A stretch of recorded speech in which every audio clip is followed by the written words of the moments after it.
Hey everyone, go ahead and grab a blanket, maybe a cup of something warm. Tonight we're drifting back in time, far back, to an age when winter wasn't a cozy aesthetic. It was a test of endurance, where the line between surviving and becoming a human popsicle was thin. So dim the lights, relax your shoulders, and let's talk about how people survived the harsh winters of the Middle Ages, or in some cases how they didn't.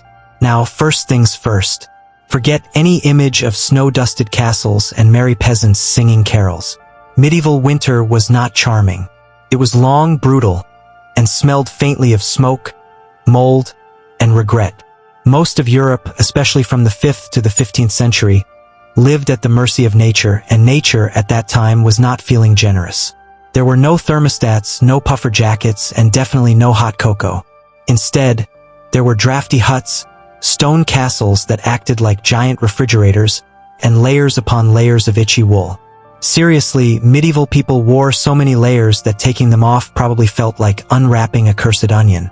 Let's start with the peasants, because of course they were the majority. Their homes, called crook houses or wattle and daub cottages, were basically mud walls held together with hope. The roofs were thatched, which sounds cute until you remember that rats and insects loved that stuff. Inside, there was a single smoky hearth in the center, and everyone huddled around it. Family, livestock, and all. Yes, you heard that right. Cows, goats, maybe even a chicken or two, because body heat is body heat no matter how desperate things get. And if you're wondering about insulation, well, there wasn't any. The best you could hope for was stuffing straw between the cracks in the walls and praying it didn't catch fire. Windows, if they existed, were covered in oiled cloth or thin animal bladder. Imagine living in a dim, smoky room that smelled like wet wool and despair. That's winter in a nutshell. Let's float over to the castles for a moment. Surely the nobles had it better, right? Well, kind of. They had thicker walls, sure, but also bigger rooms, which meant more space to freeze in. A medieval castle in January was essentially a stone echo chamber for coughs. Servants would hang thick tapestries on the walls, not for decoration, but just to keep the cold stones from sucking out what little warmth they had left. Beds were another ordeal. Feather mattresses were for the lucky. Most slept on straw pallets, often crawling with tiny roommates. Lice, fleas, the usual medieval entourage. The rich might sleep under fur blankets and wear nightcaps, while peasants just slept in all their clothes. No one cared about fashion at 2 a.m. when your breath turned into visible mist. Now, let's talk food, because you can't fight winter on an empty stomach. Medieval winters were lean seasons. Whatever was harvested in autumn had to last until spring, which meant lots of salted meat, dried peas, and hard bread that could double as a weapon. Fresh vegetables? Not unless you liked frozen mud. People drank weak ale instead of water because, frankly, it was safer. Water could kill you. Ale just made you pleasantly numb to your circumstances. But it wasn't all gloom. Medieval folks had tricks. They layered wool, linen, fur, repeat. They hung thick curtains around beds, called bed canopies, to trap body heat. Some even carried little portable heaters called chafing dishes, filled with coals, which they tucked under their cloaks. Sure, it was basically strapping fire to your lap, but when your options were burn slightly or freeze entirely, the choice was clear. And then there was the medieval social strategy, huddling together. Families didn't just share a roof, they often shared a bed. Warmth was communal. Privacy wasn't really a thing, but survival kind of trumped personal space. Still, even the toughest peasants dreaded certain winters. The Little Ice Age, which hit Europe around the 14th century, made things especially cruel. Crops failed, rivers froze solid, and entire villages starved. Chroniclers wrote of wolves coming into towns and people boiling bark to survive. Fun times. But somehow, year after year, they made it through. They learned when to seal the cracks in their huts with dung, when to ration grain, and when to accept that sometimes the best defense against winter was a good fire and low expectations. And through it all, life went on. Children were born in freezing rooms, bread still baked in smoky ovens, and people still found ways to laugh. Probably at whoever fell through the ice that week. Let's float over to something else next. How the medieval elite turned surviving winter into an art form, complete with fur fashion, extravagant feasts, and, of course, terrible decisions. Alright, still got that blanket? Good. Because as we drift upward from the smoky huts of peasants to the echoing stone chambers of medieval nobility, you'll notice something interesting. Everyone was still cold. They just suffered in fancier fabrics. You see, in the Middle Ages, being noble didn't make you immune to frostbite. It just meant your discomfort came with better lighting and servants. Castles looked impressive from a distance. All those towers and flags fluttering in the icy wind. But inside, they were basically giant refrigerators made of stone. Even the fireplaces, which look enormous in modern reconstructions, couldn't actually heat the whole room. The warmth just floated up into the rafters, leaving everyone below wondering why they'd built their homes out of mountains. To cope, the nobles got creative or delusional depending on how you look at it. They treated winter like an event.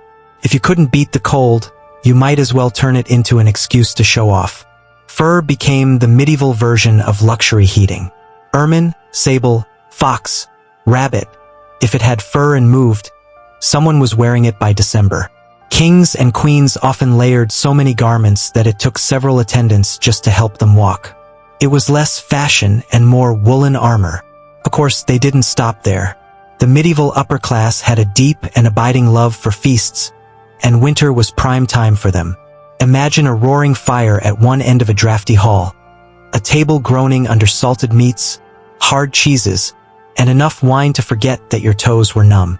Guests would gather, wrapped in cloaks, drinking, singing, and occasionally shivering through the merriment.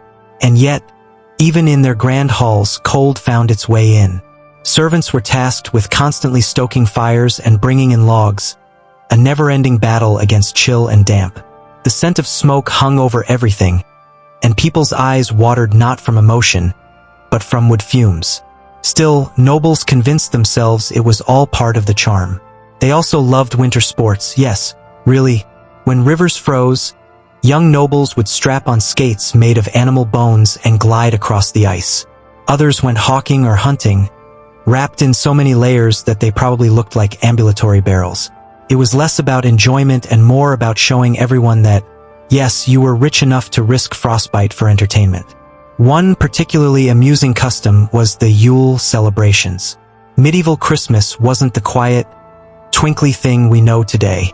It was loud, messy, and lasted for days. Nobles hosted banquets where roasted boar, pies, and puddings were paraded around with great ceremony. Minstrels sang, jesters juggled, and everyone pretended not to notice that their wine was half frozen. The rich even gave each other gifts, though, naturally, these were less sentimental tokens and more symbols of superiority. And then there were the castles themselves, these cold, magnificent monsters. Nobles would hang tapestries not just for decoration but to block drafts.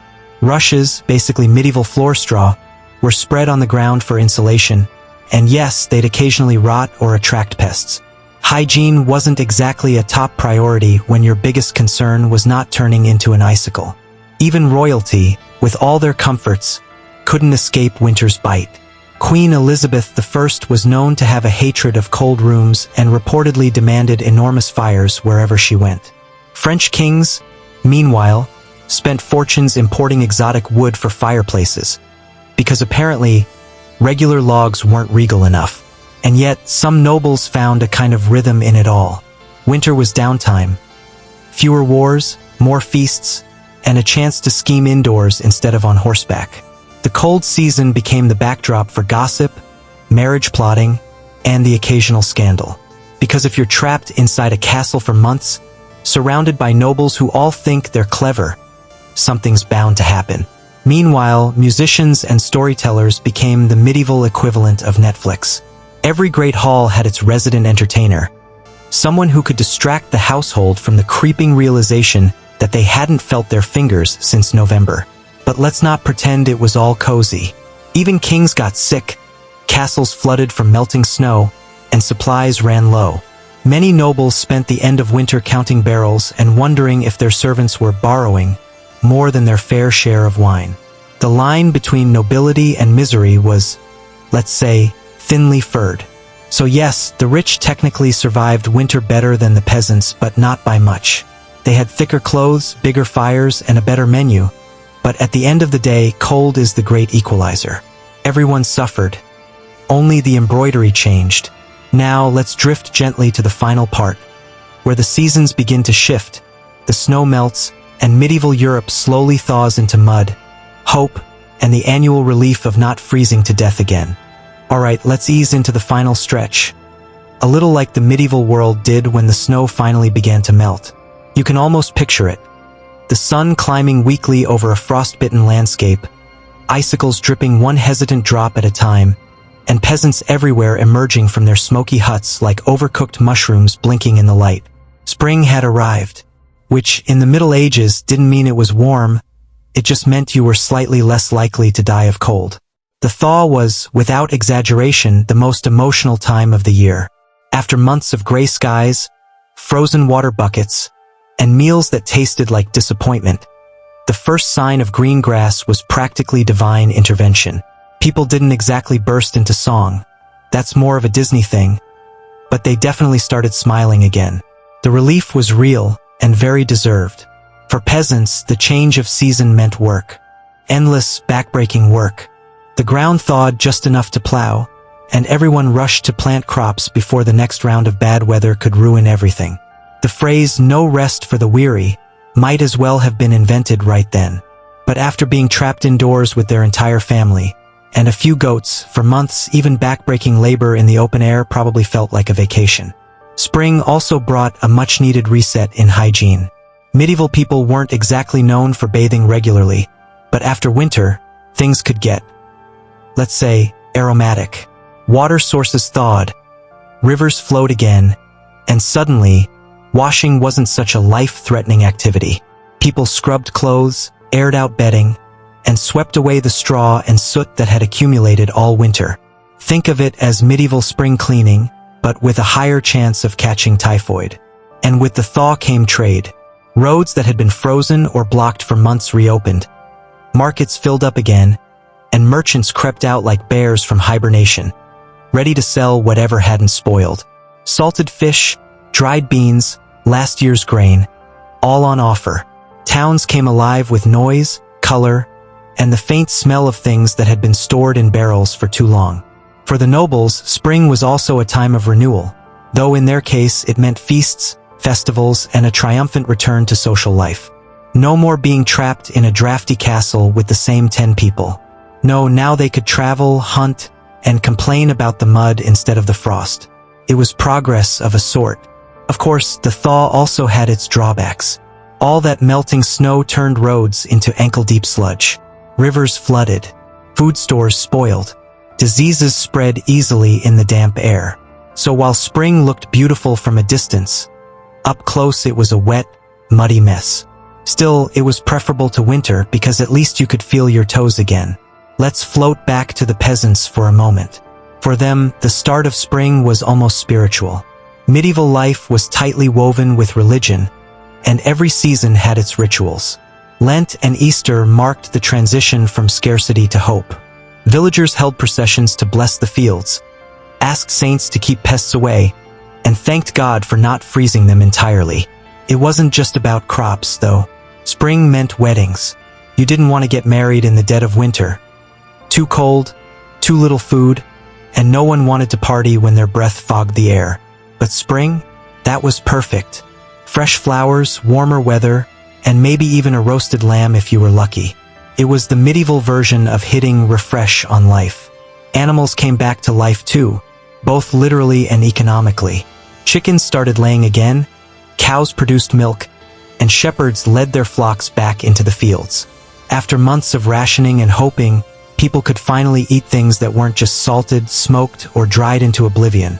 The first taste of fresh milk or green vegetables must have felt like tasting sunshine itself. And then there was the mood. You can almost imagine it. The first outdoor gatherings, laughter echoing through the village square, children chasing each other through puddles, everyone just lighter. Life was still hard, yes, but for a few brief months the world felt alive again. Even the castles softened. Windows were opened to let out months of stale smoke. Nobles ventured into their gardens, servants scrubbed the halls, and the royal court planned summer tours. partly for politics, mostly for fresh air. Chroniclers often described these months as the most beautiful time in Europe. And maybe they were right, because for medieval people, surviving winter wasn't just endurance. It was a cycle of death and rebirth, repeated every year. Each spring was a quiet victory, a reminder that they'd made it through one more season of cold, hunger, and isolation. And that's something worth romanticizing, even if they smelled faintly of sheep and onions while doing it. So the next time you're curled up under a warm blanket, complaining about the heating bill or your coffee going cold too fast, just remember, somewhere, 8 centuries ago, a peasant was celebrating the luxury of not freezing solid. And in that strange, smoky, frostbitten world, that was enough. And with that, let's dim the candlelight, let the last ember fade, and drift off knowing that somehow, humanity has always found a way, one smoky hearth, one stubborn fire, one thaw at a time. Alright, one last stretch. Let's settle back, slow down the breathing, and drift into the quieter corners of the story. The part that isn't really about history books or facts, but about what winter meant to the people who endured it. Because in the Middle Ages, the cold wasn't just a season. It was a teacher. A patient, merciless, slightly passive-aggressive teacher. You see, when you live in a world without electricity, medicine, or reliable insulation, winter has a way of humbling you. It reminded everyone, from peasants to kings, that nature always got the last word. You could build your castles high, fill your barns with grain, or wear 3 layers of fur, but when the snows came, you bowed to the same chill as everyone else. It was democracy, medieval style. The frost didn't care about your title. For peasants, winter was endurance, a slow lesson in patience and gratitude. Every loaf of bread, every spark of fire, every moment of warmth was something earned.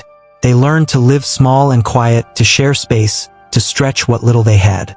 The modern idea of simplicity that we romanticize today, back then it wasn't a lifestyle choice. It was survival. And yet, there's something deeply human about how they handled it. They didn't fight the season. They accepted it. They prepared for it all year long, stockpiling, mending, saving, because they knew it would come. Like clockwork, like karma. There's a kind of peace in that rhythm, in knowing that hardship isn't permanent, it's just part of the cycle. For nobles, winter stripped away the illusion of control. All the power and gold in the world couldn't melt snow or coax crops from frozen ground. They could host feasts, burn exotic woods, or wear mink-lined cloaks. But beneath all that, they still shivered. And maybe, in those long, cold nights by the fire, even the proudest kings had moments of reflection, brief, fragile thoughts that they weren't as invincible as they pretended to be. Monks wrote about it too. In old manuscripts, winter often symbolized penance. A time to retreat inward, to reflect, to let the soul go still. Some called it the season of waiting. And maybe that's what medieval people understood better than we do now. That waiting isn't wasted time. It's part of being alive. When the fire burned low and the wind pressed against the door, people told stories. Not to escape, but to stay connected. To remind each other that they weren't alone in the dark. Grandmothers told tales of saints and spirits, knights and fools, and children fell asleep to the rhythm of crackling logs. Those moments, small as they were, held the essence of what winter taught them. That warmth isn't just about fire. It's about being together. Even in their harshest years, through famine, plague, and ice, people kept faith that spring would come again. And every thaw proved them right. Maybe that's why medieval winters, for all their cruelty, were also strangely sacred. They reminded people that endurance was its own kind of grace. So when you think about those cold centuries, the smoky huts, the frozen castles, the stubborn, shivering people who somehow made it through, remember this, they weren't just surviving. They were learning how to be human in the simplest, rawest sense. To live with less, to endure with dignity, to find warmth wherever it could be found. In a shared blanket, a single candle, a story told softly in the dark. And in that way, maybe they were richer than we think. So let's close the curtain on this one. The fire dying, the frost fading, the world turning once more. Because that's how it's always been. Winter comes, winter goes, and people somehow go on. Good night, and thanks for wandering through the cold with me.